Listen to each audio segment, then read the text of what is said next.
Muito bem, pessoal, estamos começando mais uma edição de Black Yellow Brasil Podcast. Esse é seu programa falando sobre Pittsburgh Steelers para todo mundo.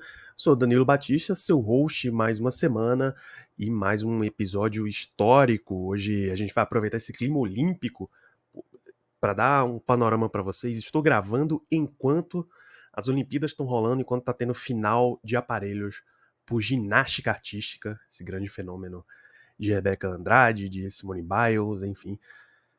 Vamos aproveitar esse clima olímpico, esse clima de congraçamento entre os países e falar de uma das grandes figuras dos Steelers, esse é mais um episódio histórico nosso, e que faz essa união. O nosso tema de hoje, o nosso assunto é Hines Ward, grande wide receiver da história recente dos Steelers, ainda líder em basicamente todos os critérios de carreira para o nosso time. Vai ser o assunto do programa hoje. Antes de começar, já convido você a conferir os outros episódios da nossa série histórica. E aí eu cito todos eles. Troy Polamalu foi o nosso episódio 43. Minjo Green, episódio 75. Chuck Noll, episódio 114. Bill Cowher, 115. Mike Tomlin, 116. A gente fez essa trinca dos técnicos da era moderna. Terry Bradshaw, recentemente, 439. Jerome Bettis, 442. E agora, nosso episódio 446 falando de Hines Ward. É bom para dar essa visão para vocês de como era o andamento dos Steelers, como é que essas lendas pegaram o time e como é que eles deixaram no final. Convido vocês também a nos acompanhar nas redes sociais, @BlackYellowBR, é o nosso método de acompanhamento aí do time, trazendo notícias e o que está acontecendo com a equipe, no Twitter, no Instagram. A gente está no YouTube com os vídeos dos nossos programas, @BlackYellowBR, youtube.com/BlackYellowBR, lives na Twitch, em geral, nas terças à noite, tá? twitch.tv/BlackYellowBR, e convidamos vocês a conferir a nossa loja collab55.com/BlackYellowBR. Você quer vestir uma camiseta Black Yellow Brasil, boné Black Yellow Brasil, moletom Black Yellow Brasil, os nossos produtos estão por lá. O Black Yellow Brasil faz parte da FN Network, uma rede que fala de muitos times e esportes americanos, futebol americano, com a NFL, o basquete da NBA, o beisebol da MLB, o hockey da NHL. Confere lá, somosfnn.com.br, @somosfnn nas redes sociais. Vamos para o nosso assunto central aqui, que é Hines Ward, nascido 8 de março de 1976 em Seul, capital da Coreia do Sul. Não sei se você sabia, Hines Ward é de nascimento, critérios de nascimento, um sul-coreano, por isso que eu estava falando aí da questão de múltiplos povos, né? Mãe coreana, Kim Yong-hee, e pai afro-americano, Hines Ward Sr., Hines Ward, que a gente conhece, é o Hines Ward Jr. A família se mudou para Atlanta, especificamente East Point, na Geórgia, quando o Hines Jr. tinha 1 ano de idade. Tá? E o pai foi para a Alemanha Ocidental, ainda tinha a divisão das Alemanhas, né?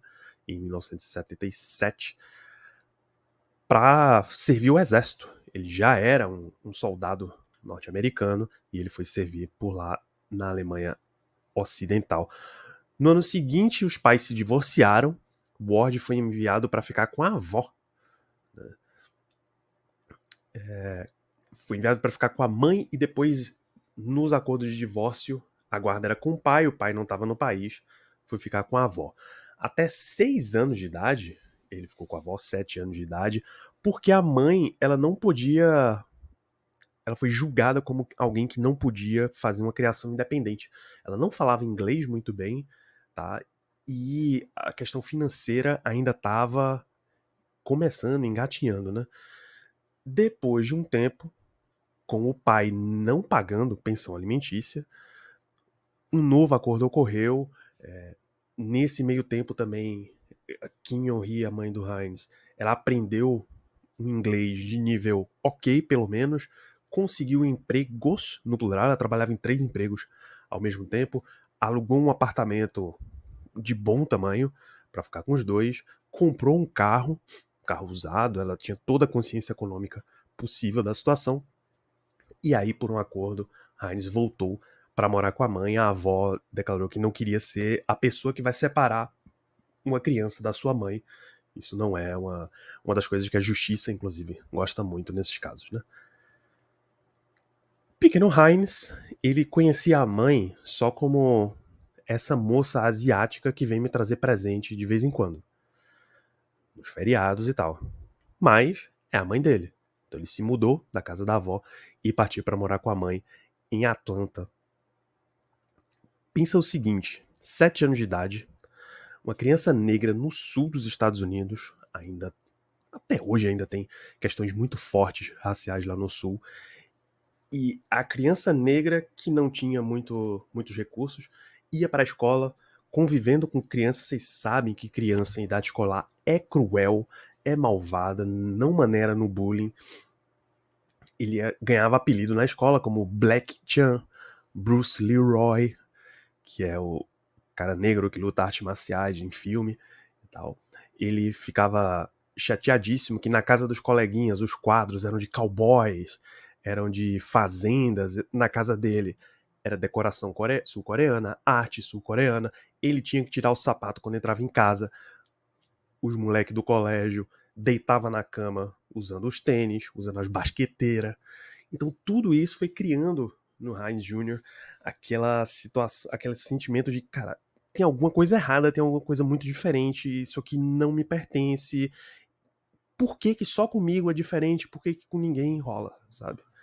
Então ele foi ficando meio ressentido, ele realmente ressentia com a mãe, com toda essa situação. Ele levou anos para tratar essa situação, para resolver esses conflitos internos, né? Foi quando, em questão de escola, em época de escola, um dos coleguinhas, o pai de um dos colegas, o Donnie Evers, que via jogar com ele muitos anos depois, pagou para ele entrar na Little League, né, no time de Little League, aquele time de criancinhas mesmo jogam. Ele era um center fielder na época e jogava e tinha um braço absurdo como center fielder, atleta de altíssimo gabarito, e geralmente os jogadores que chegam até a NFL têm destaque na NFL. Só de chegar, você provavelmente já é um atleta muito acima da média. Assinou para jogar ali. Quando a temporada de futebol americano começou, ele também entrou para jogar no Little League Futebol. E o Heinz rapidamente virou um dos melhores jogadores do time, um dos melhores jogadores de colégio. Ele era um quarterback, tá? Um quarterback muito bom. Foi votado o melhor atleta da 8ª série. Jogava futebol americano assim que ele entrou já em Forest Park High, em Atlanta. E assim, jogar, tá no esporte, tá dentro de um campo para ele, era a melhor situação, eram os melhores momentos da vida, porque se você é um grande atleta, ninguém tá nem aí pro que você é fora do campo. Em geral, a gente ainda vê isso muito pro bem e pro mal, né? Ninguém vai saber, quer saber se a mãe dele é estrangeira, é sul-coreana. Ninguém quer saber se a casa dele é diferente por dentro do que por fora. Enquanto ele tá no campo e tá jogando, tá todo mundo olhando para ele como sendo um astro. E ele recebe essa energia de astro, né? Ninguém olhava para a raça. Se você fosse o melhor jogador, dizia o próprio Heinz. E aí, ainda nas palavras dele, eu adorava ser votado o melhor atleta da escola, porque o melhor atleta ganha menos bullying. As pessoas param de provocar os atletas. E a mãe, com a cultura sul-coreana na qual ela cresceu, né, basicamente ignorava toda essa questão de esporte, todo o sucesso. Ainda não tinha o poder que tem na Coreia do Sul quando ela cresceu, né? Então era sempre, esporte é distração, você tem que parar, você tem que estudar, você só vai ser uma grande pessoa na vida, você só vai ter sucesso na vida através do estudo. É o clássico exemplo que a gente vê vindo de muitos relatos de filhos de outras gerações de asiáticos que imigraram, né? Muitos exemplos. Já tem vários até que são estereótipos nesse caso.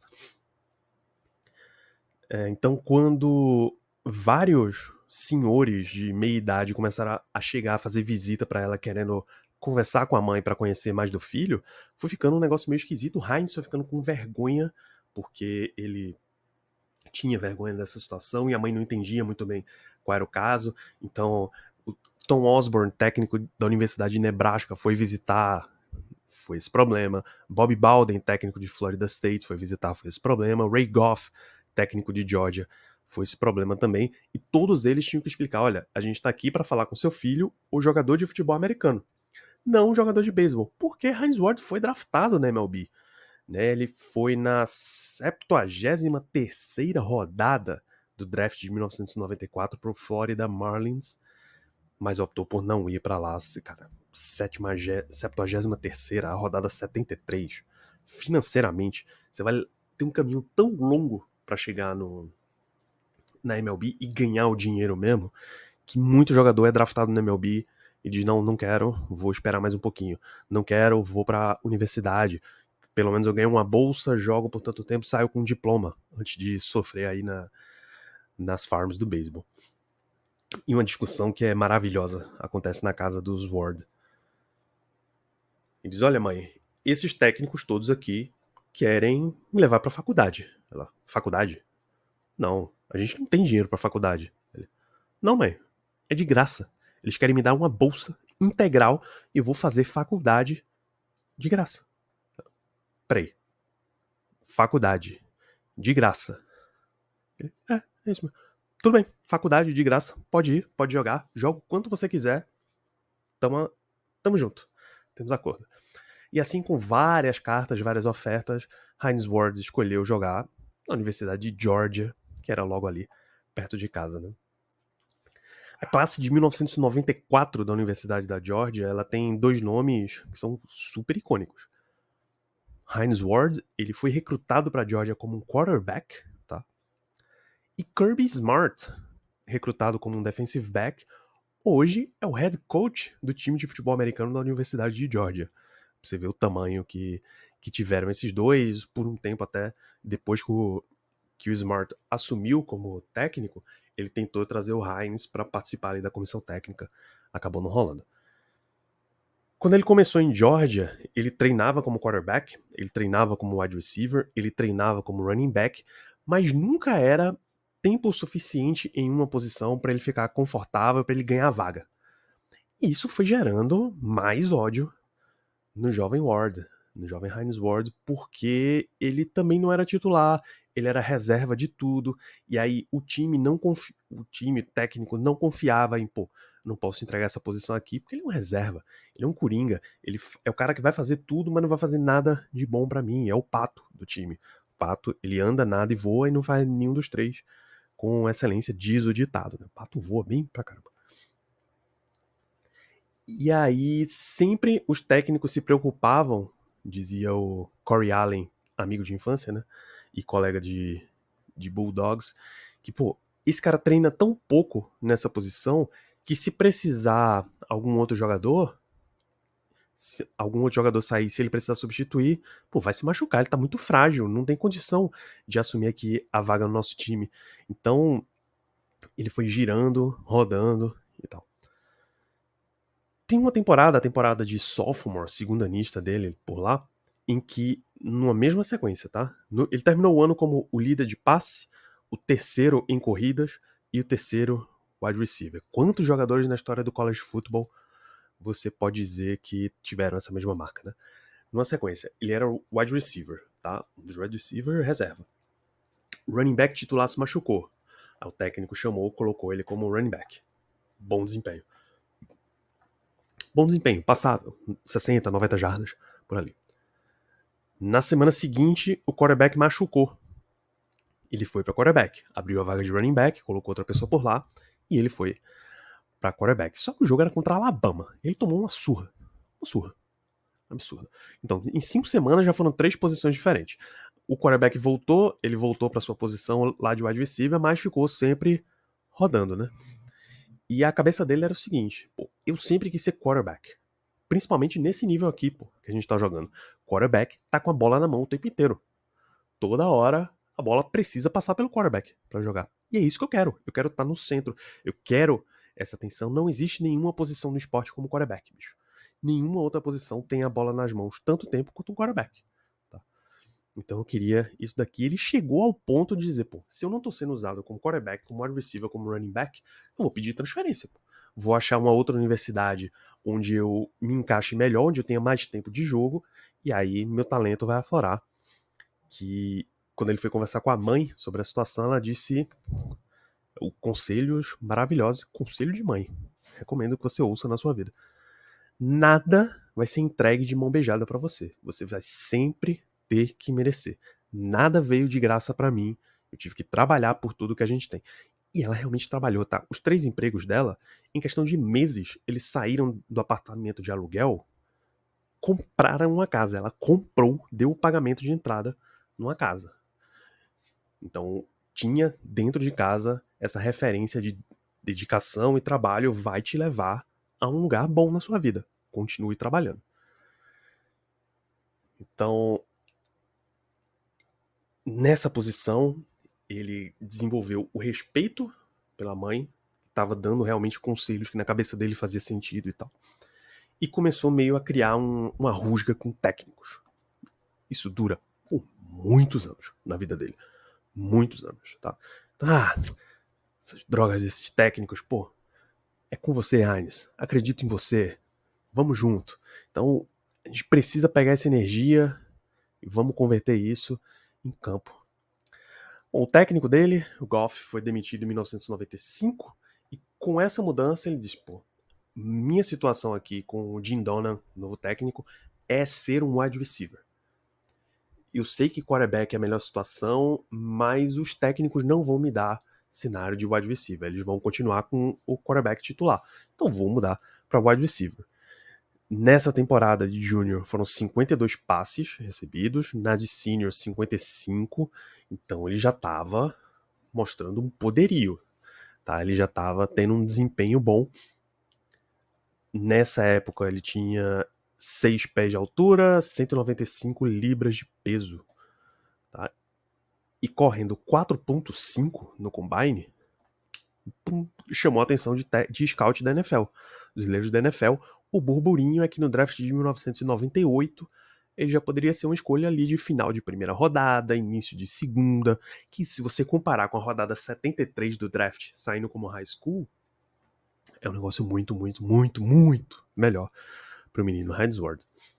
Então ele finaliza a campanha, a carreira no Georgia Bulldogs 94, 97, né? 94, 95, 96, 97, 4 anos, 149 recepções, 1965 jardas, à época era o segundo na história da equipe, como um tailback, running back.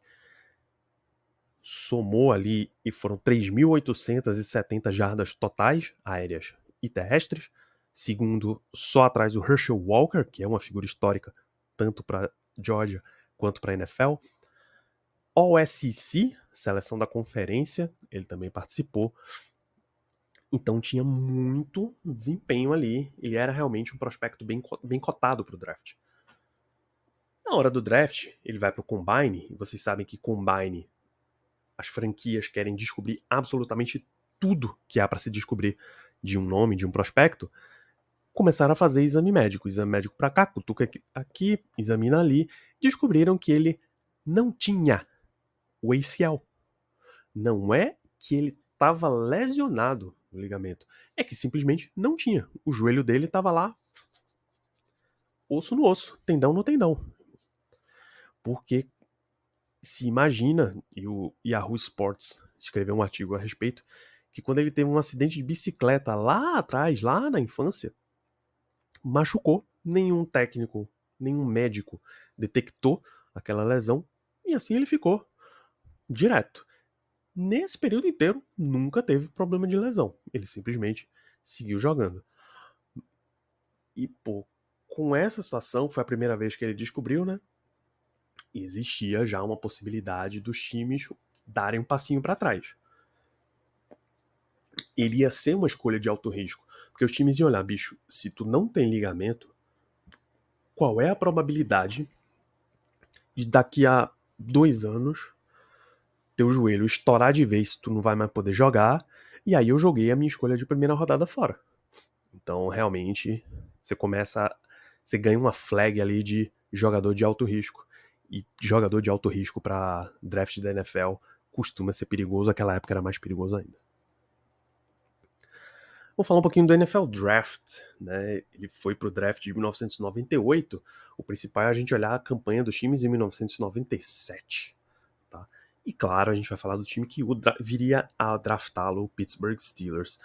Em 97, os Steelers, a gente conversou um pouco sobre isso no episódio 443, falando do Jerome Bettis, né? Bettis está logo aqui.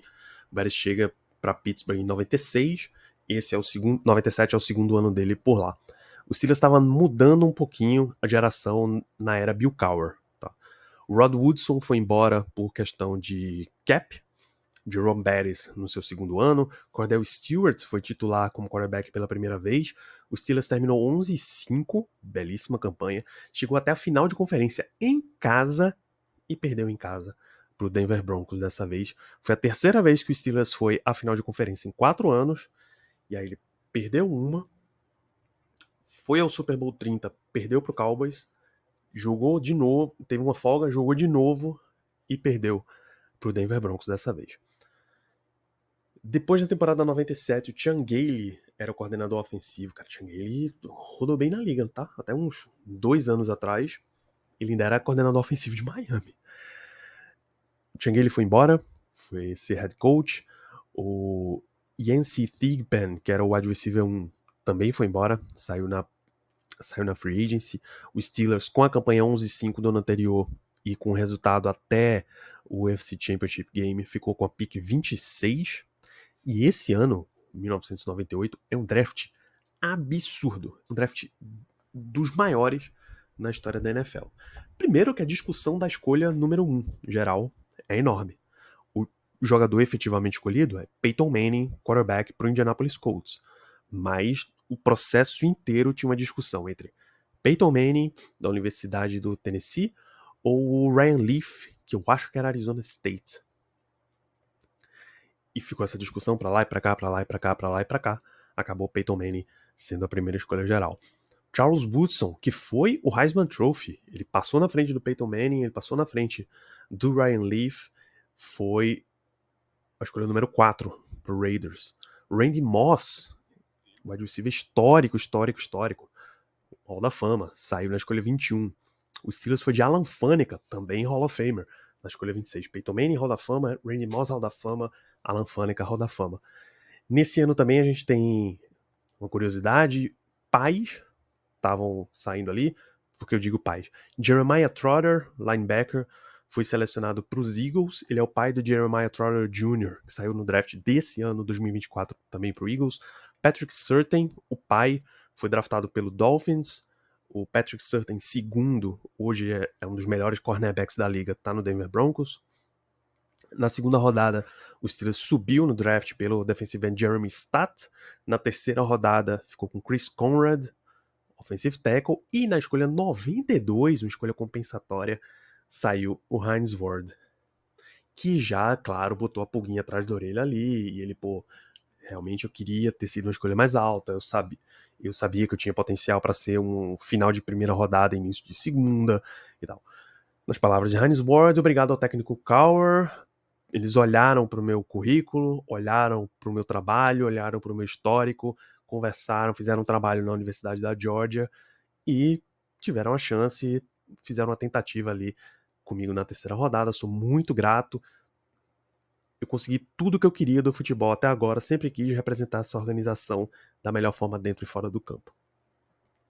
De novo, no Combine, Hines Ward foi 4.5 de tiro de 40 jardas, que é uma velocidade muito boa. 4.5 é entre os melhores wide receivers de hoje em dia. Claro, os recordes já tá no 4.2 em alguma coisa, mas você tem um wide receiver 4.5, ainda é uma boa coisa. A projeção era para ele sair ou no Tampa Bay Buccaneers ou no Indianapolis Colts. Ambos mostraram muito interesse por ele, levaram para visita, entrevistaram algumas vezes e tal.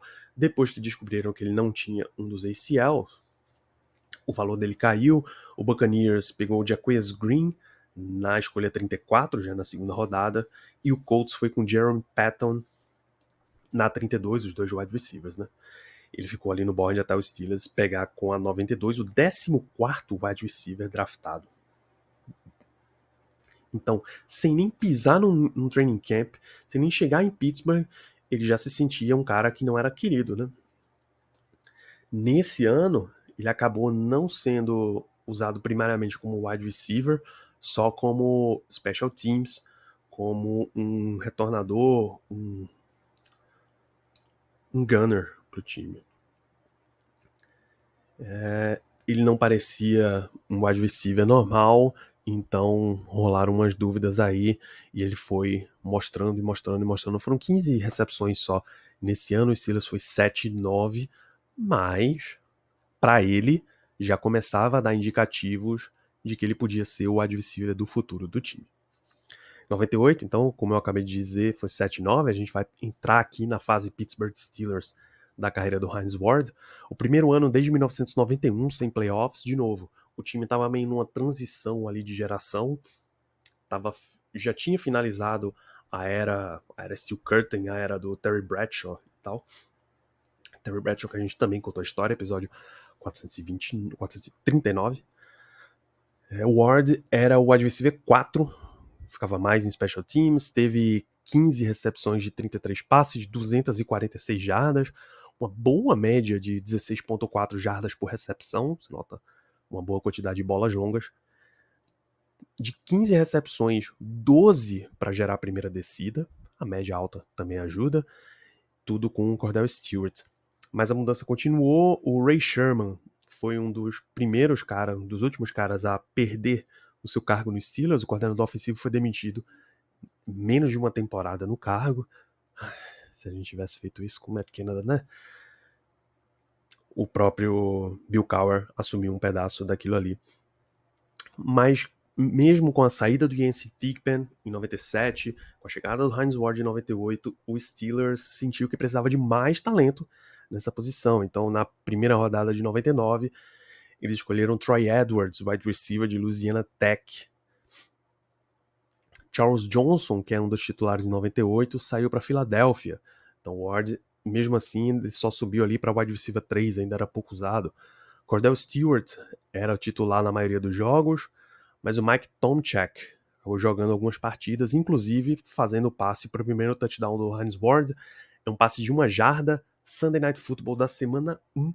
Na semana 1, Steelers e Browns já se enfrentaram. Era o retorno dos Browns à NFL em Cleveland, né? O Art Modell era o dono do Browns em Cleveland e em 1996 ele tirou o time de Cleveland e levou para Baltimore e a liga obrigou ele a mudar de nome e ele mudou para Baltimore Ravens. O Ravens hoje era o Cleveland Browns. Então, o Browns antes de mudar, Bill Belichick era o head coach. Imagina o tamanho da história alternativa que podia ter sido. Em 1998, o Hines Ward ele empatou com o time em recepções, tá? Então ele começa mais abaixo no depth chart, na ordem lá, mas ele vai galgando e conquistando seu espaço no time. Em 99, foram 101 passes na direção dele, 61 recepções, 638 jardas, 31 first downs, quase metade das jogadas, um wide receiver 2, mas muito bem acionado, empatado ali na quantidade de recepções. O Steelers foi 6-10 nessa temporada, ainda um desempenho bem abaixo. No lugar de simplesmente assumir que seu wide receiver jovem vai ter uma progressão na carreira e vai ser um alpha dog dominante, olha só os Steelers. Você pode fazer isso, tá? Eles sentiram que precisava de mais um nome ali e na primeira rodada do draft 2000 foram atrás do Plexico Burress de Michigan State. O que de novo deixou o Hines Ward super chateado. O ciclo clássico dele de raiva da situação, até que ele foi de novo conversar com a mãe e a mãe disse: meu filho, se os outros caras trabalharem duro, você vai lá e trabalha mais duro do que eles. Você vai realmente trabalhar até mostrar o seu valor para essa equipe. Muito bem, nessa off-season ele trabalha tão forte e ele virou, cara, um dos bloqueadores mais letais no futebol. Infelizmente, letal é quase literal, porque ele é um cara muito forte. Algumas jogadas ele foi considerado sujo, inclusive, por esse estilo de bloqueio, né? Anos depois, o Ben Roethlisberger chegou a dizer: você não tem isso de um wide receiver normal da liga. Tem muita gente que faz isso, não. O Hines não é só bloqueio, ele tá ali pra porradaria mesmo. E aí, se você é um cara tão físico, o defensor instintivamente vai ficar procurando para ver se ele tá por perto, porque o cara não quer tomar uma porrada daquele tamanho, daquela força, ter aquele impacto todo. E se o defensor, ele tá medroso, ele tá olhando para muita situação, então ele não tá focado no papel que ele tinha que ter naquela jogada, e isso ajuda, por exemplo, a abrir o jogo corrido, né? Então ele criou uma reputação ali de um cara super físico. Kevin Gilbride, coordenador ofensivo, foi demitido ao final dessa temporada. Ele não conseguiu ajustar, vocês lembram? O Steelers tirou o Ray Sherman em 98. Kevin Gilbride assume 99 e 2000. O time não estabilizou com Cordell Stewart. Kent Graham foi titular. Ele machucou no meio da temporada. Cordell Stewart voltou, mas o Graham, a diferença estava tão grande, a insatisfação do time estava tão grande que ele foi dispensado ao final da temporada. Foi o último ano do Steelers também no Three Rivers Stadium, né? 48 de 83 passes recebidos para o Ward, 672 jardas, 4 touchdowns, 31 first downs conseguidos. Esse ano, né, o Three Rivers Stadium foi um estádio proposto para receber o Pirates e os Steelers, a época ali dos anos 70, foi inaugurado em 71, 70 ou 71, se a memória não falha. Era um estádio para ser usado pelos dois times. A gente viu até pouco tempo, antes do Raiders mudar para Vegas, eles usavam o estádio. Os dois coincidia ali o mês de setembro, dependendo de playoffs, um pouquinho de outubro. Então eles tinham o estádio, mas separaram. A gente contou essa história da separação, né? O Pirates queria construir seu próprio estádio, o Steelers queria construir.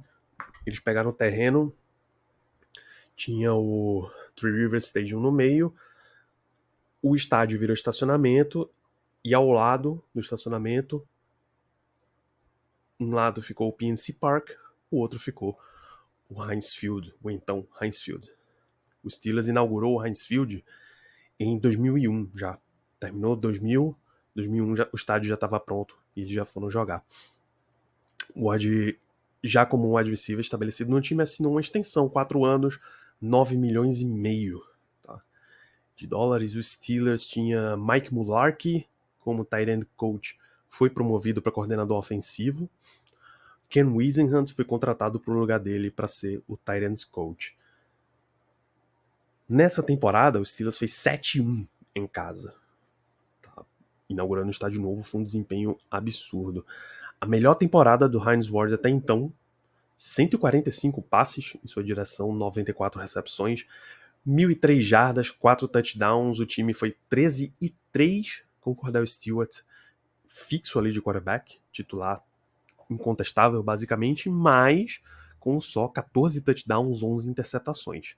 Ainda que o time corresse muito, os Steelers nessa época eram dos times que mais corriam em toda a liga, papo de 580 a 600 tentativas de corrida por temporada, 14 touchdowns, 11 interceptações, é um desempenho bem fraco, tá? Bem fraco.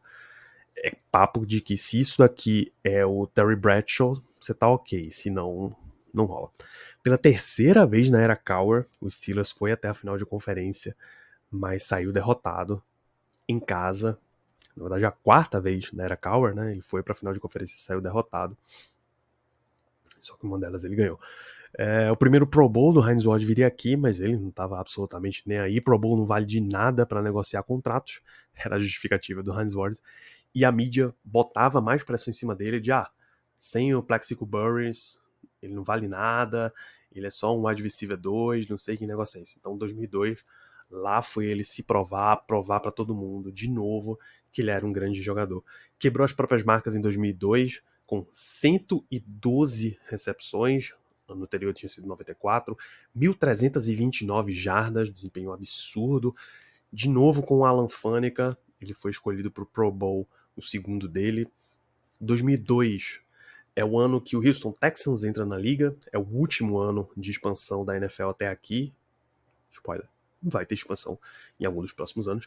E a liga fez um realinhamento. O Steelers era da AFC Central, com Ravens, com Browns, com Bengals, com Titans e Jaguars, eram 6 times por divisão. Assim que a liga completou 32, ela dividiu em 8 divisões com 4 times cada uma, e o Steelers foi para a AFC Norte, ao lado dos seus rivais históricos Ravens, Browns e Bengals. Pensa só, Steelers e Browns já tinham a rivalidade, tá? Quando rolou a fusão NFL e AFL, o Cincinnati Bengals entrou para a liga. 3. O Browns pediu para mudar para a AFC, para entrar na recém-criada AFC, para ele ter essa rivalidade de Ohio. O Steelers pediu para ir para a AFC também, porque ele queria continuar jogando contra um rival próximo, geograficamente, né, do Cleveland Browns. A liga foi expandindo. Em 1996, como eu disse, o Art Modell tira o Browns de Cleveland, leva para Baltimore. Em 99, a NFL dá os direitos para Cleveland ter de novo um time, ter de novo o Cleveland Browns, e aí esses 4 começam a ficar jogando entre si. O Houston Oilers, depois Tennessee Titans, fazia parte, completava. Em 95, quando o Jaguars foi criado, também acabou vindo parar aqui na FC Central. Então ficou nisso daí. Quando mudou, os 4 rivais históricos mesmo, Ravens, Browns, Bengals e Steelers, foram mudados para AFC Norte. Titans e Jaguars foram para AFC Sul, junto com o recém-criado Houston Texans e junto com o Indianapolis Colts, que estava sobrando ali da AFC Leste. Geograficamente, era para o Colts ser da AFC Leste e o Miami Dolphins ser da AFC Sul. Mas como o Dolphins já estava há mais tempo ali numa rivalidade, eles curtiram essa ideia de continuar jogando com New England, Buffalo e o New York Jets. Eles mantiveram o Dolphins na leste e o Colts foi mudado para o sul. O primeiro título da AFC Norte, o primeiro título de divisão de 2002, veio para o Pittsburgh Steelers, campanha 10-5-1. Foi o wild card, bateu o Cleveland Browns, mas no Divisional Round acabou perdendo para o Tennessee Titans. Foi a temporada em que a gente teve o último jogo de Cordell Stewart como titular dos Steelers. Ele perdeu a vaga para Tommy Maddox, ainda na semana 4, se a memória não falha. Ele voltou a jogar, mas nunca mais recuperou o cargo mesmo como um quarterback titular. E para o Hines Ward foram 95 recepções para 1.163 jardas em 2003, terceiro Pro Bowl consecutivo, terceiro Pro Bowl junto com Alan Faneca. Nesse ano o time sofreu umas lesões ali, acabou ficando 6-10. Passou a temporada inteira sem conseguir uma sequência de 2 jogos, 2 vitórias seguidas, e foi a temporada com campanha negativa mais recente dos Steelers. A gente está falando de 2003, estamos em 2024. Com Bill Cowher, com Mike Tomlin, o Steelers não foi mais um time com mais derrotas do que vitórias. 2004 é um ano histórico para a história recente do Pittsburgh Steelers. Mike Mularkey sai do cargo de coordenador ofensivo, vai para o Buffalo Bills ser head coach. O Ken Whisenhunt é promovido de tight end coach para coordenador ofensivo. Bruce Arians é contratado como técnico de coach de wide receivers. Dick LeBeau volta para o seu cargo como coordenador defensivo, ele que tinha saído para ser head coach na liga. E com a campanha 6-10, na temporada 2003, o Steelers teve a 11ª escolha, a qual foi usada no quarterback Benjamin Todd Roethlisberger, onde a gente reconta a história dele por aqui. Tommy Maddox machuca logo no começo da temporada. Charlie Batch era o reserva dele, se machucou na pré-temporada ainda. Então Big Ben teve que entrar ali como calouro mesmo. Ele entrou e não perdeu mais naquela temporada, são 14 vitórias consecutivas. O Steelers fez uma campanha 15-1, venceu os Jets no Divisional Round, com o Ward saindo para 10 recepções, 105 jardas, um touchdown. Perdeu na final de conferência, perdeu de novo em casa, perdeu de novo para o New England Patriots. Esse já na primeira geração da dinastia dos Patriots, um time reloginho, um time absurdo, 41-27 para New England. Pelo 4º ano seguido, o Hines Ward foi pro Pro Bowl, mas de novo era aquela sensação de, pô, tô indo pra Pro Bowl, mas isso não adianta de nada, bicho. Não, a gente não evolui nisso aqui, cadê o troféu, né? 80 recepções, 1.004 jardas, 4 touchdowns. 4º ano seguido dele com mais de 1.000 jardas. Essa final de conferência também teve uma consequência que acabou virando histórica, né? Depois do jogo, o Big Ben chega pro Jerome Bettis, que tá dizendo que é o último ano dele, vai se aposentar. De novo, a gente contou essa história no episódio 443. Ele pede, vem para mais um ano, que a gente vai ganhar uma para você, que eu vou ganhar uma para você, eu prometo. Quando o Bettis vai pro vestiário do time, acho que na segunda-feira seguinte, e anuncia, pessoal, estou me aposentando, uma choradeira dentro do vestiário, o Hines Ward, desavisado, saiu e tava cheio de imprensa na porta, e aí ele teve que dar a coletiva se acabando de chorar mesmo, e pô, é muito injusto, dói muito, eu queria muito ganhar pra ele, o Buzz merece ser o campeão, você ouviu essa história no episódio 443, né? Tudo bem, e o Jerome Bettis, com esses depoimentos e com uma conversa com os colegas no Pro Bowl, né, o Super Bowl 2005, da temporada 2005, o Super Bowl de 2006, o Super Bowl 40 tinha sido anunciado em Detroit, que é a cidade de Jerome Bettis, e ele decidiu, pô, é injusto se o time for para Detroit, se o time for campeão, levantar a taça e eu não estiver lá, pô, vou me esforçar um pouquinho e vir para mais uma, né? Em 2005, Hines Ward perdeu as 2 primeiras semanas do training camp fazendo holdout, tá? Ele queria um aumento de salário, ele considerou fazer isso em 2004, mas o Dan Rooney e o Jerome Bettis convenceram a não fazer. Dessa vez, ele recebeu promessa que seria pago bem, pago com justiça. Como ele era próximo do Dan Rooney, então ele segurou. Em 2005, 15 de agosto, ele voltou, ficou ali olhando o jogo dos Steelers na pré-temporada contra o Eagles, não jogou. Em 5 de setembro, eles chegaram a um acordo, 4 anos de extensão, 25,83 milhões. Perceba que a anterior tinha sido 9,5. De 9,5 para 25 é um belo aumento, é quase triplicar o próprio salário. Em 13 de novembro de 2005, Ward se tornou o líder em recepções dos Steelers. A recepção de número 538 foi contra o Browns num Sunday Night Football, à época transmitido pela ESPN, hoje pela NBC. Passou o recorde do John Stallworth, né? Ele se tornou o cara com mais recepções na história da franquia. O Steelers venceu 34-21 nessa temporada.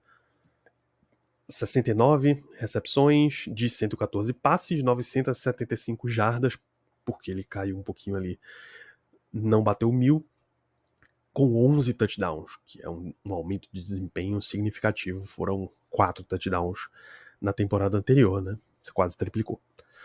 O Steelers terminou 11-5 essa temporada 2005, foi enfrentar o Cincinnati Bengals no Wild Card, venceu, o Ward saiu só com 2 recepções para 10 jardas, mais uma delas foi um touchdown de 5 jardas.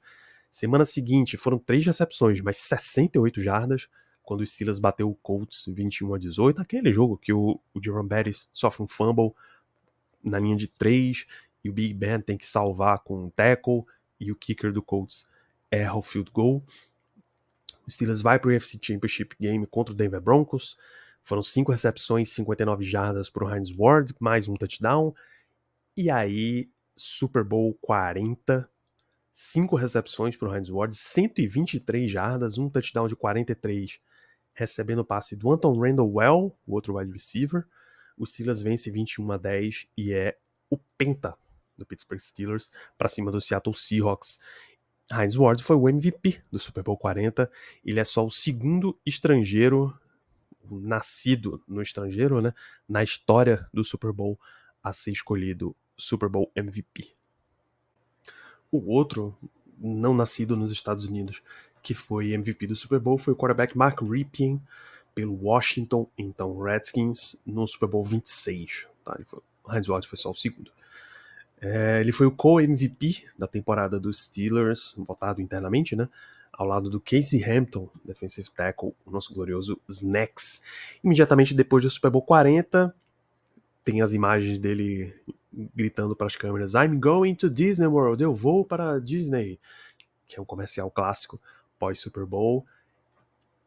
E I'm taking the bus, e eu estou levando o bus, taking para o inglês, tem o sentido também de que ele está indo de ônibus. Ficou essa piadinha aí, né? Então, Hines Ward e Jerome Bettis foram ambos ao ao desfile no Magic Kingdom em 6 de fevereiro, junto com Emmitt Smith, estrela da NFL. 2006, bom, esse foi o último. 2005 foi o último ano do Jerome Bettis, 2006 é o primeiro ano do Steelers sem ele, aposentado. Tommy Maddox foi cortado por motivos de cap, mas Ben Roethlisberger já era o quarterback titular. O Antoine Randall foi embora. O defensive end Kimo von Hoffen também foi embora. O draft de 2006, o Steelers fez uma troca para cima para escolher o Santonio Holmes, wide receiver. Pô, você tá perdendo o Randall, já vai atrás do Santonio Holmes. Foi um ano difícil, principalmente com o Ben Roethlisberger. Em 12 de junho, ele sofreu um acidente de moto, quase morreu com uma artéria vazando muito sangue. Os médicos conseguiram salvar tudo. Logo antes da pré-temporada, ele sofreu um apendicite, passou por uma cirurgia, perdeu ali uma boa parte da pré-temporada, perdeu peso no processo, então ele teve problemas para recuperar a forma.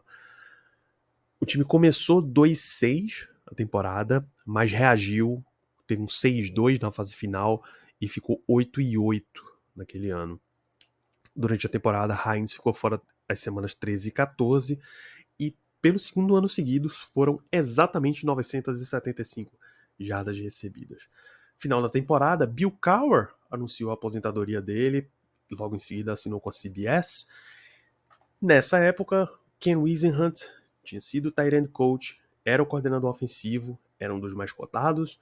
Russ Grimm era técnico de linha ofensiva e assistente do Bill Cowher. Eram os caras mais cotados ali para assumir o cargo de head coach e eles foram entrevistados, tá? Mas, para o lugar do Bill Cowher, o Pittsburgh Steelers anunciou em 27 de janeiro de 2007 Mike Tomlin como seu head coach, depois de um ano só como coordenador defensivo do Minnesota Vikings. A gente contou a história do Bill Cowher, a gente contou a história do Mike Tomlin. Tem um link no post para esses episódios. Ron Rivera foi outro dos entrevistados, tá?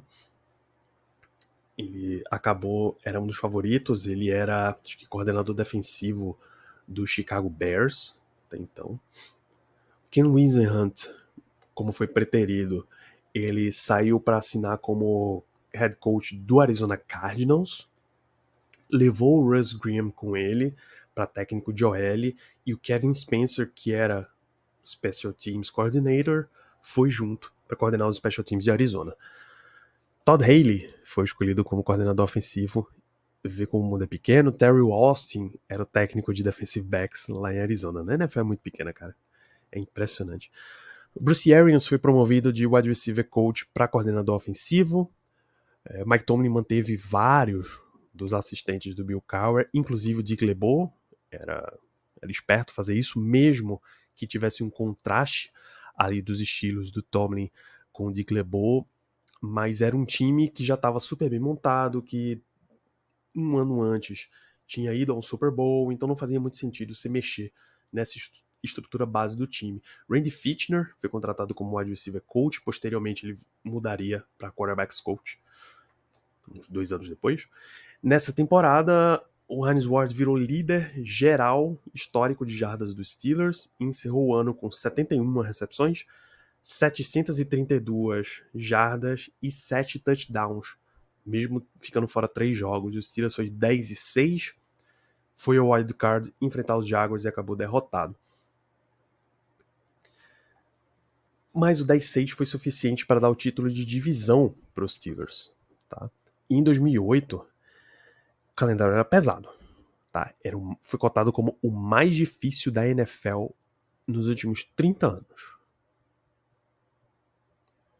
30 anos, a gente volta para a época do Super Bowl 10, lá, a era da primeira Steel Curtain. Nesse ano, 2008, a Steel Curtain 2.0 foi como ficou conhecida essa seleção, esse time, essa geração. Jogava absurdamente bem, eu acho que o termo correto para usar aqui é violentamente bem. Tá? James Harrison foi escolhido o jogador defensivo do ano. A defesa liderou a liga em basicamente tudo, jardas cedidas, menos jardas cedidas, né? Menos pontos cedidos, menos jardas aéreas cedidas, menos first down cedidos, menos jardas por jogada, menos jardas por passe, entre algumas outras. O Alan Faneca saiu para free agency, foi para os Jets. Hines Ward terminou com 81 recepções em 124 passes, 1.043 jardas, 7 touchdowns. Os Steelers terminou o ano 12-4, mesmo com o calendário mais difícil dos últimos 30 anos. Ele terminou 12-4, era um timaço. Bateu o Chargers no Divisional Round. Já era o Chargers do Philip Rivers, tá? 35-24. Bateu o Ravens no AFC Championship Game. É um dos jogos históricos da NFL. Você precisa ir lá no canal da NFL, no YouTube, e conferir esse jogo na íntegra, tá? Tá disponível completo lá. 23-14 para os Steelers.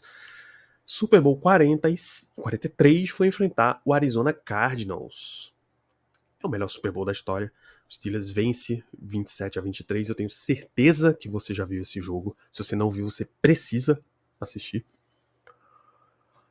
O Hines Ward estava com uma entorse no ligamento, o MCL do joelho direito.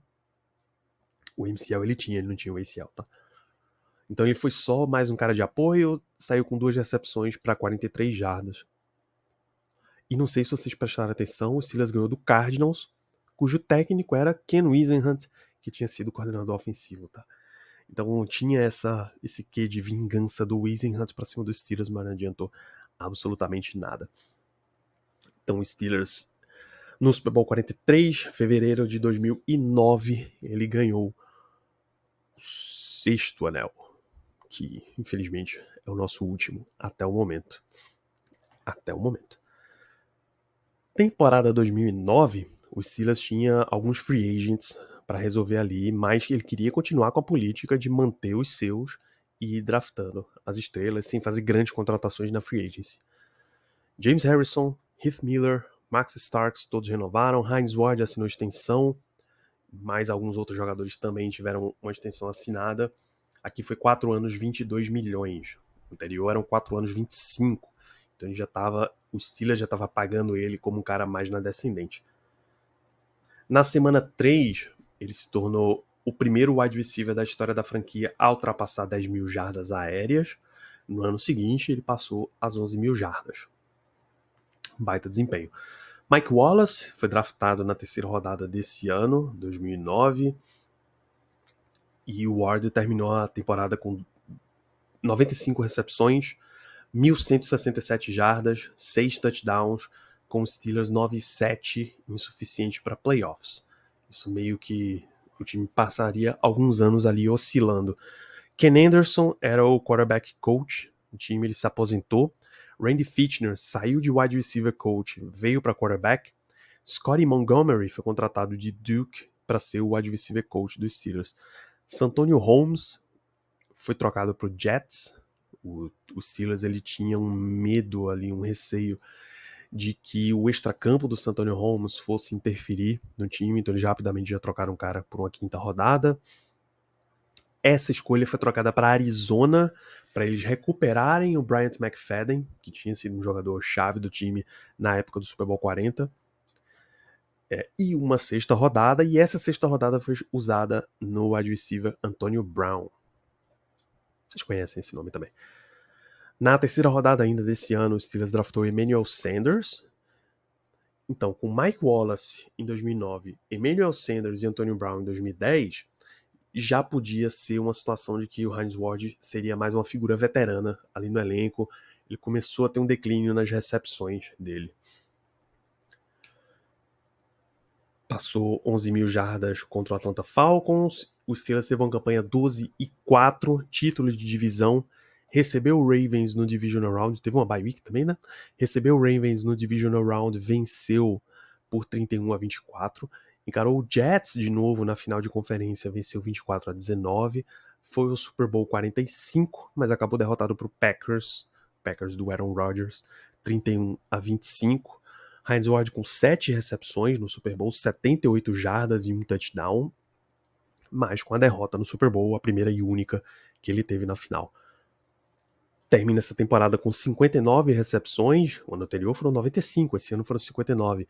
755 jardas, bom número, apesar do ano anterior ser 1.167, e 5 touchdowns, comparado com os 6 do ano anterior. Desde 2000 não tinha rolado uma temporada com menos de 60 recepções e acabou realmente marcando uma descendente. Em 2011, o Steelers voltou determinado a continuar o sucesso, mas o Ward era mais um veterano mesmo. Foi o quarto em termos de passes, recepções e jardas, atrás do Mike Wallace, atrás do Antonio Brown, atrás do Heath Miller. 63 passes, 46 recepções, 381 jardas e 2 touchdowns. Esse é o ano em que, para citar a campanha dos Steelers, eu faço só por obrigação histórica 12-4 de campanha, segundo na AFC Norte, significa que o Steelers precisava jogar Wild Card fora de casa, ele foi enfrentar o campeão da AFC West, Denver Broncos, era o time do Tim Tebow. Eu acho que isso é o suficiente.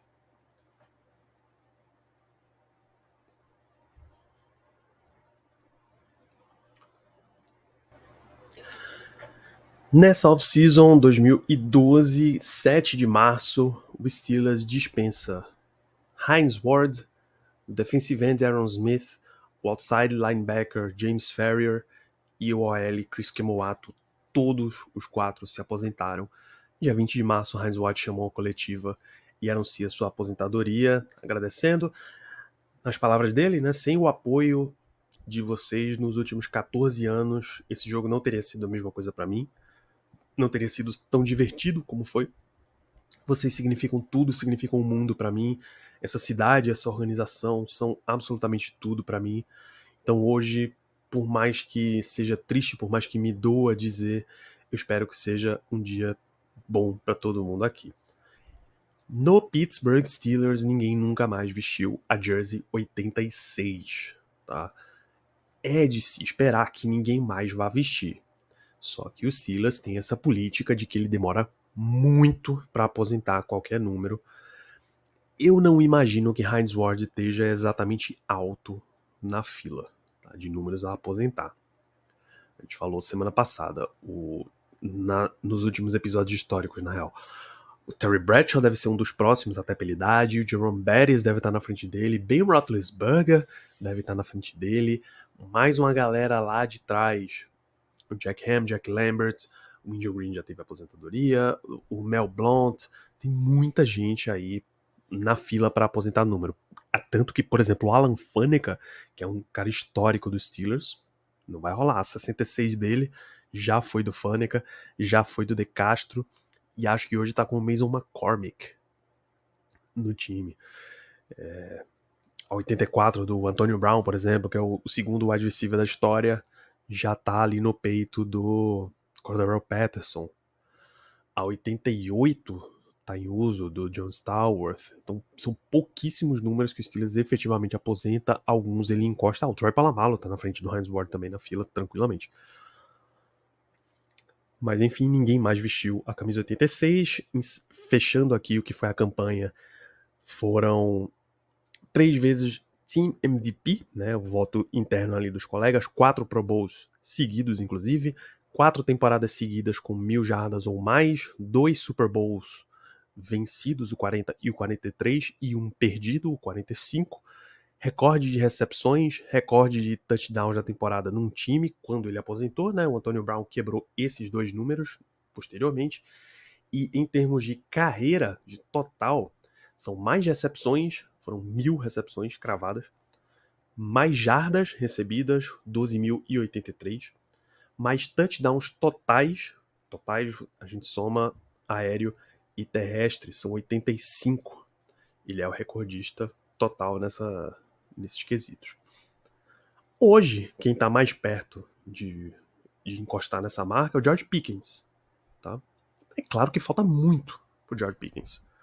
Muito. Pickens é um terceiro anista, pô.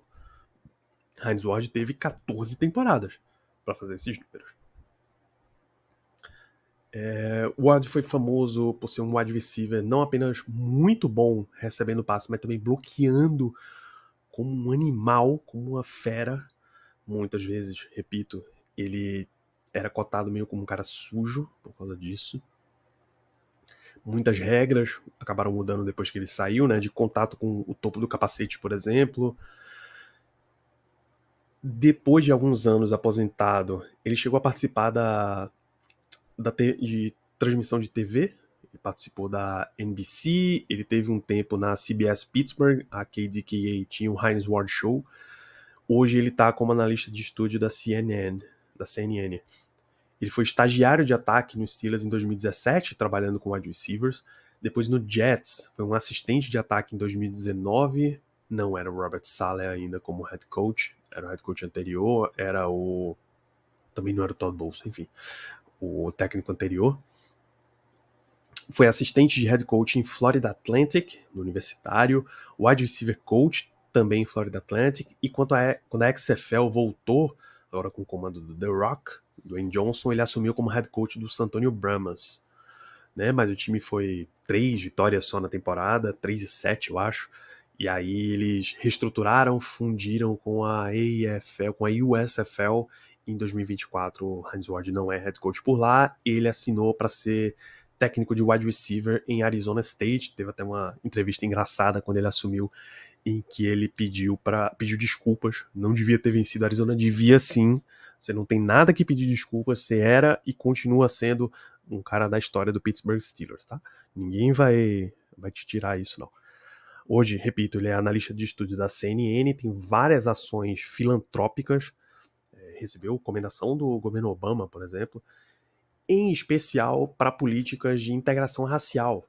O Hines era uma criança multirracial, né? Pai afro-americano, mãe sul-coreana, sentiu muito na pele como era isso daí, e ele, depois de muitos anos, viajou até a Coreia do Sul, viajou até Seul, foi super bem recebido, mas a mãe ainda sofria um pouquinho de carga, porque sul-coreanos com casamento com pessoas não asiáticas ou não sul-coreanas sofrem um pouquinho ali na história. Então o Ward, ele tem todas essas políticas, o principal lado de filantropia dele é de integração racial. Em 2011 ele ganhou Dança dos Famosos, o que é o Dancing with the Stars americano, um formato que foi replicado aqui no Brasil. Vale super citar que o cara que era conhecido como ser super parrudo e ir pro bloqueio teve o molejo suficiente para ganhar o Dança dos Famosos. Então essa é a carreira de Hines Ward, cara bicampeão da história. Então, repito, você quer ver mais episódios históricos? A gente acabou de contar Hines Ward, episódio 446. A gente falou do Jerome Bettis, episódio 442. Terry Bradshaw, 439. Uma trinca de head coaches, os head coaches da era moderna. Chuck Noll, Bill Cowher, Mike Tomlin, episódios 114, 115 e 116. O Mean Joe Green, no episódio 75. E o Troy Polamalu, episódio 43. Recomendo muito que você confira essa série histórica. É sempre bom você saber o que são as coisas do seu time, como foi o seu time no passado. Os próximos episódios de Black Hello Brasil, a gente já deve lidar com Training Camp, com a temporada que está vindo aí, porque logo logo tem, né? Semana que vem, hoje a gente tá, repito, no dia 30 de julho, na próxima semana já, dia 8 de agosto, tem Steelers Football, tem jogo de pré-temporada Steelers e Bills, então a gente já vai começar a nossa cobertura da temporada 2024. Espero que vocês tenham gostado desse episódio, deixem os feedbacks, mandem mensagens pra gente se vocês curtiram ou não. A série histórica esse ano encerra por aqui, espero ver vocês em muito mais episódios. Um grande abraço para todos vocês, até a próxima, Here we go Steelers!